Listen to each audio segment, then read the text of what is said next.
Today we're talking about basic hunter builds. First of all, shoutouts to Valcon for helping me with this, and his Twitter will be linked down below. This will be basically an ongoing series that I'm gonna make for every class, so eventually I should be able to have a basic build for every single god in the game. I'm not saying that any of these builds will be perfect for every situation or even perfect for the god, but all these builds should be good enough to let you play the god without putting too much thought into it and then be able to develop your own ideas for the god from that point on.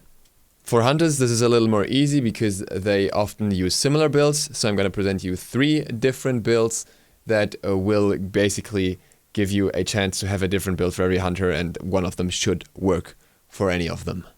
Let's begin with the Death Toll build. The Death Toll build is as follows: Death Toll, Warrior Tabi most of the time. You can go Ninja Tabi as well though, but I would recommend Warrior Tabi, Ikaival, Asi, Kinsai's, Executioner. After that, if the game goes that long, you trade out Death Toll for Wind Demon and Ikaival for Deathbringer. This build will literally work on any hunter. It's not equally effective on every hunter. For example, Ullr might make some better use out of builds that have some more mana, but it can work on every hunter. There are some flex options here. For example, Executioner can be traded out for Titan's Bane. This is mostly a matter of preference if you like the higher DPS if you hit a target 3 times, or if you want initial higher damage and more structure damage, if your teammates have more physical damage and stuff like that. So that's really just a thing of taste. And in the same regard, you can trade out Kinsai's late game for a 3rd crit item if you want to have triple crit. Now, with that, keep in mind that I would still recommend building Kinsai's early on, simply due to the better power curve of the item.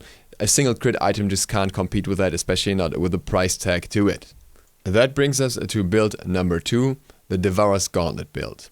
In this build, I would typically still start with Death Toll, though especially on Jingwei, you can also start with Devourer's Gauntlet tier 2 right away, as it will allow you to get it online really quick, and she can just fly back from base in between, so it's no problem for her. She can also refill her mana that way, obviously. Generally, this build is not recommended that much for early aggression hunters, as it takes some time to come online. Obviously, you can still use it on them, but it's mostly designed for late game, and as such, I would mostly build it on late game hunters. After the Death Toll and then Devourer's Gauntlet, you can go for your choice of Warrior Tabi or Ninja Tabi. In most scenarios, I would go for Ninja Tabi because you already have a lot of power. There are exceptions like Apollo, though, for example, that already easily hit the attack speed cap.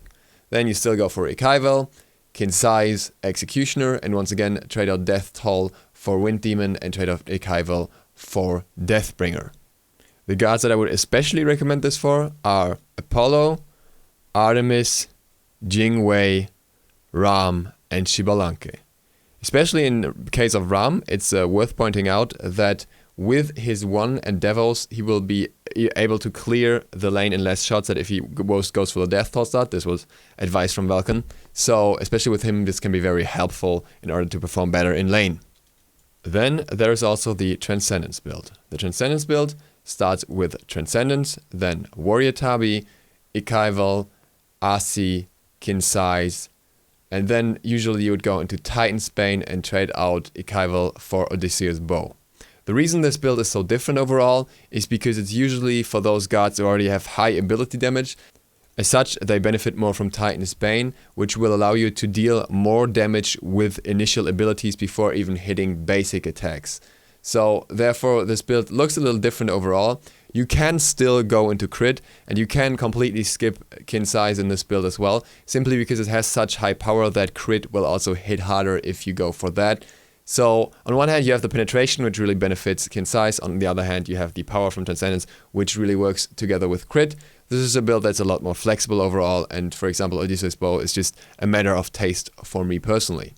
The gods that make the best use of this are especially Ullr. Ullr is the most important one here because he really needs that extra mana. But there are some others that can work decently with this build.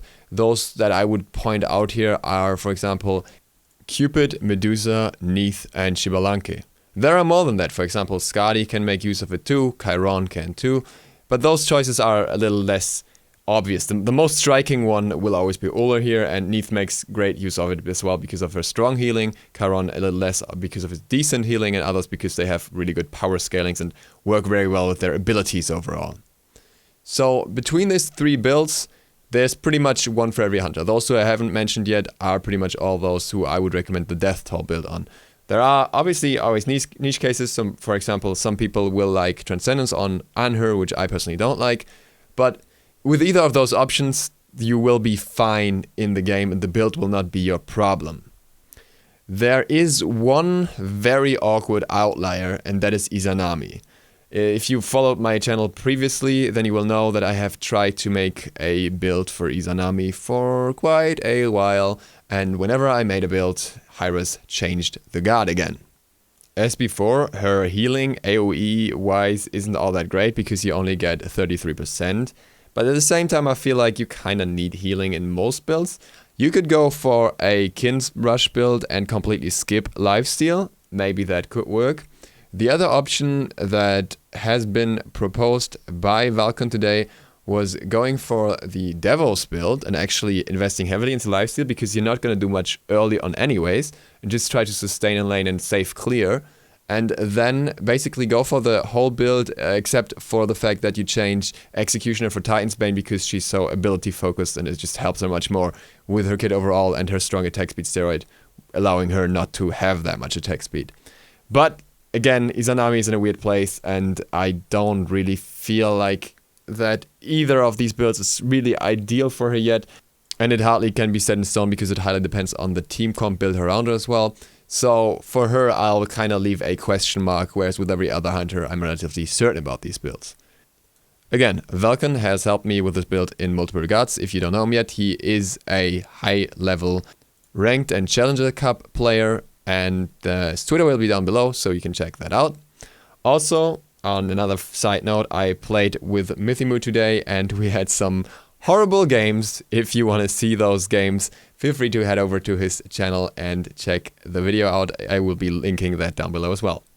With that, thank you guys for watching. Once again, I am applying for my Twitch partnership currently, so if you want to support me there, feel free to come to my Twitch tomorrow evening around 7-8 p.m. CEST. I will be streaming for a few hours then. And if not, see you for the next video tomorrow. SLOTH, out.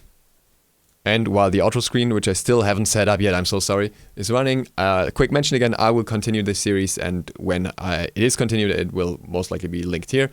It's going to take a lot longer for the other roles though, because it's not nearly as simple, so apologies if they don't come that quickly.